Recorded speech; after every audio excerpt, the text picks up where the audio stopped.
Después de haber revisado diferentes rutas metabólicas por separado, es hora de entrelazar estas rutas a través de lo que se conoce como integración del metabolismo. La coordinación del metabolismo en los organismos superiores se lleva a cabo gracias a la existencia de rutas metabólicas, es decir, cada molécula que sirve como combustible para el organismo es metabolizado por separado a través de una ruta metabólica específica. También esta coordinación se da gracias a que existen moléculas de unión entre estas rutas metabólicas, en que hay una compartimentalización celular en donde se lleva a cabo específicamente cada una de las rutas metabólicas.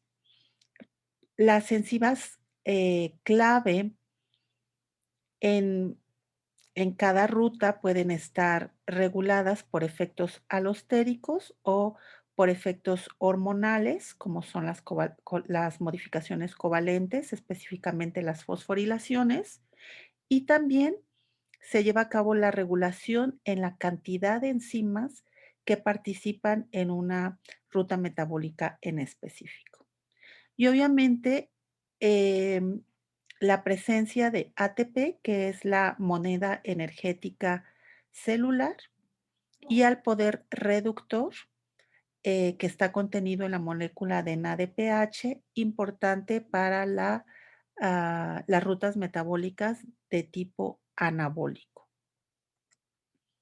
Entonces, a lo largo de nuestras charlas hemos revisado que el metabolismo está constituido por rutas catabólicas y rutas anabólicas. Las catabólicas tienen como sustratos moléculas grandes como los carbohidratos, grasas y proteínas, y que al oxidarse producen moléculas pequeñas como el CO2, la molécula de agua o la molécula de amoníaco. Y en este proceso se producen em, moléculas energéticas como el ATP, el NAD reducido, el NADPH reducido y el FAT reducido. Y las rutas anabólicas tienen como sustrato precursores como los azúcares, los ácidos grasos, las bases nitrogenadas, que van a dar lugar a macromoléculas celulares. Y en este proceso se van a utilizar estos componentes, o sea, es una ruta endergónica y que va a oxidar nuevamente a estos compuestos y en general estas rutas son de tipo reductivo. Las moléculas de unión entre rutas metabólicas son muy importantes. Aquí les voy a mencionar tres: la glucosa 6-fosfato, la acetilcoenzima A y el piruvato. Recordemos que cuando la glucosa entra a la célula por un mecanismo de transporte facilitado, difusión facilitada, esta glucosa se fosforila para producir glucosa 6-fosfato. Y esta molécula em, puede tomar diferentes vías. O puede irse a la ruta de glucólisis para producir piruvato, o bien a la síntesis de glucógeno mediante el proceso conocido como glucogenogénesis, o bien oxidarse a través de la ruta de las pentosas. Entonces, esta molécula es sustrato para tres vías metabólicas diferentes. El piruvato, el piruvato sabemos que lo obtenemos a partir de glucosa mediante la glucólisis, o bien a partir de un producto de la fermentación que es el lactato, o bien de la alanina, o bien puede descarboxilarse para producir acetilcoenzima A, y esta acetilcoenzima A, al oxidarse completamente, va a producir energía y CO2. Y esta acetilcoenzima A la podemos obtener a partir de el metabolismo de ácidos grasos, y esta sirve también como sustrato para producir cuerpos cetónicos que es también otra molécula energética o colesterol. Entonces, estas 3 moléculas son clave para interrelacionar diferentes vías metabólicas. Y bueno, otra cosa también importante en la regulación del metabolismo es dónde se llevan a cabo estas rutas metabólicas, y hemos visto que algunas se llevan a cabo en citoplasma, como la glicólisis, la ruta de pentosas, la síntesis de ácidos grasos y la glucogenogénesis y glucogenólisis, o bien en mitocondria, como el ciclo de Krebs, la fosforilación oxidativa, la beta-oxidación o la cetogénesis, o bien hay rutas metabólicas que se llevan a cabo en ambos compartimentos, como es el ciclo de la urea y la glucogenólisis. Entonces, el hecho de que estas rutas metabólicas se lleven a cabo en determinados compartimentos de la célula también es una forma de regular el metabolismo. Y bueno, finalmente les hablé de la regulación hormonal que pueden tener las enzimas clave de cada ruta metabólica. Y revisando rápidamente, bueno, vemos que las hormonas son estructuras diversas para funciones diversas. Aquí les menciono 3 tipos de hormonas, aquellas que son de carácter peptídico, como la insulina y el glucagón, o las que son del tipo de las catecolaminas o eicosanoide, como es la adrenalina. Estas hormonas van a actuar a través de receptores de membrana y producen segundos mensajeros. Y las hormonas como de tipo esteroide, como vitamina D retinoide o tiroidea, ejemplos son las hormonas sexuales, como la testosterona y la progesterona, el hidroxi, colecalciferol, el ácido retinoico, la triodotironina.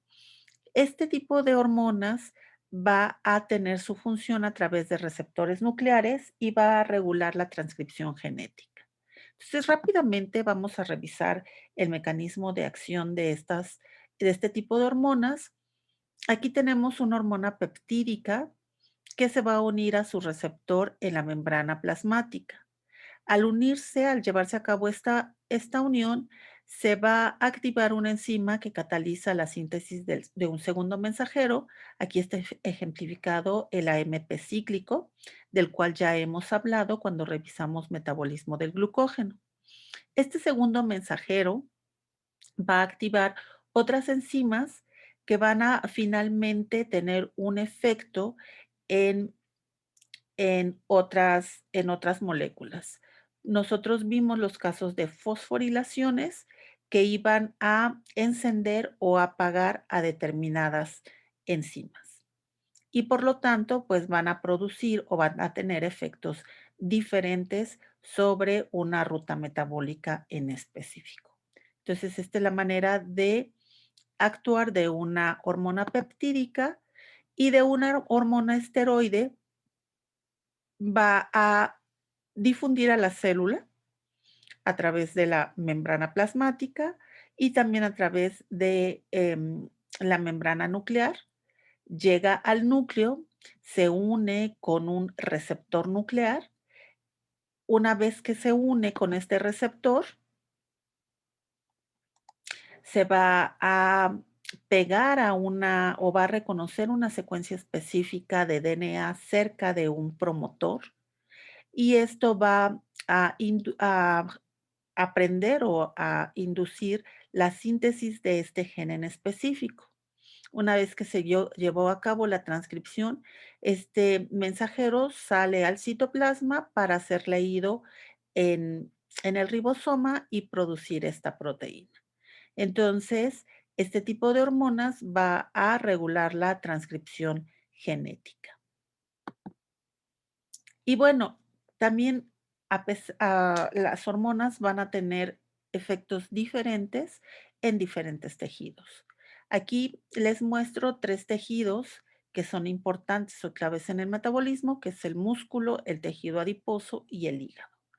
Y vamos a ver que la insulina va a tener un efecto de captura de glucosa y un efecto de glucogenogénesis aumentado en el músculo, En el tejido adiposo va a aumentar la captura de glucosa, va a aumentar la lipogénesis y va a disminuir la lipólisis.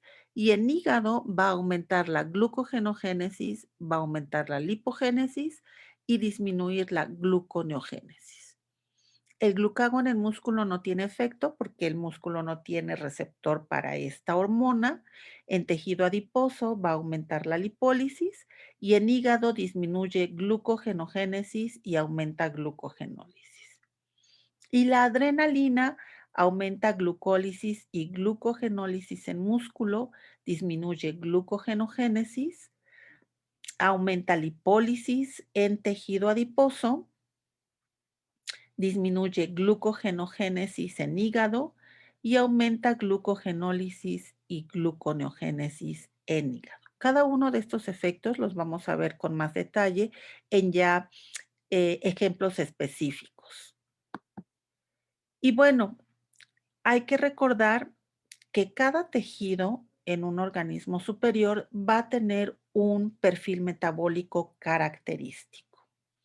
El cerebro es el orquestador de todas estas funciones, transporta iones para mantener el potencial de membrana, integra señales del cuerpo y del ambiente y envía señales a otros órganos.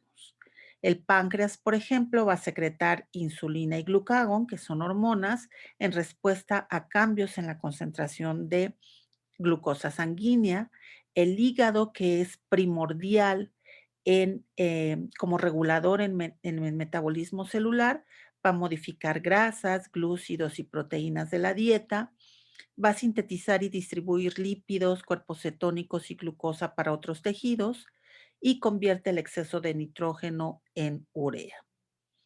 En el intestino delgado es donde se lleva a cabo la absorción de nutrientes de la dieta y los transporta a la sangre o al sistema linfático. La vena porta es importante para transportar nutrientes desde el intestino hasta el hígado y el sistema linfático es importante para transportar lípidos desde el intestino al hígado. El tejido adiposo va a sintetizar y movilizar todo lo que son grasas y el músculo esquelético pues es el que mayor cantidad de ATP va a requerir para llevar a cabo el trabajo mecánico. Entonces, si pueden ver, cada órgano o cada tejido va a tener un perfil metabólico característico, pero que todos estos van a estar en, en sintonización. Y aquí a manera de resumen, vamos a ver qué tipo de combustible se almacena, qué tipo de combustible utiliza y qué tipo de combustible exporta. El cerebro no almacena ningún tipo de combustible y utiliza como fuente de energía a la glucosa y en casos de inanición a los cuerpos cetónicos. Tampoco exporta ningún tipo de combustible. El músculo esquelético en reposo va a almacenar glucógeno, va a utilizar ácidos grasos y tampoco va a exportar ningún tipo de combustible. Pero cuando este músculo esquelético entra en actividad, es decir, en ejercicio, ya no va a tener ningún tipo de combustible y va a utilizar como reserva o tener como reserva solo la creatina fosfato, que cuando vimos moléculas de alta energía además del ATP, vimos otras moléculas, una de ellas es la creatina fosfato. El combustible que utiliza preferentemente es la glucosa y en casos de inanición severa, proteínas. Y cuando este músculo esquelético hace ejercicio, nosotros vimos que después de un periodo de ejercicio se consume el oxígeno presente en músculo y entonces se entra a un proceso de fermentación, por lo cual hay producción de lactato. Y por este metabolismo de proteínas va a haber también acumulación de alanina, que estos son los combustibles que exporta hacia el hígado para que sirvan de sustratos gluconeogénicos. El músculo cardíaco no almacena ningún combustible y utiliza de todo, ácidos grasos, carbohidratos y cuerpos cetónicos. para tener, para continuar con su función, no exporta tampoco ningún combustible. El tejido adiposo es el que almacena grasas, utiliza también grasas y exporta glicerol y ácidos grasos. El hígado almacena glucógeno, también almacena grasa y es el principal regulador de la concentración de glucosa sanguínea. Utiliza aminoácidos, glucosa y ácidos grasos como combustible y exporta ácidos grasos, exporta glucosa y exporta cuerpos cetónicos a los tejidos que así lo necesiten. Y la sangre, pues, es el sistema de transporte de todos estos, componentes, además de transportar también oxígeno, hormonas y productos de desecho, como es la urea, para que se eliminen.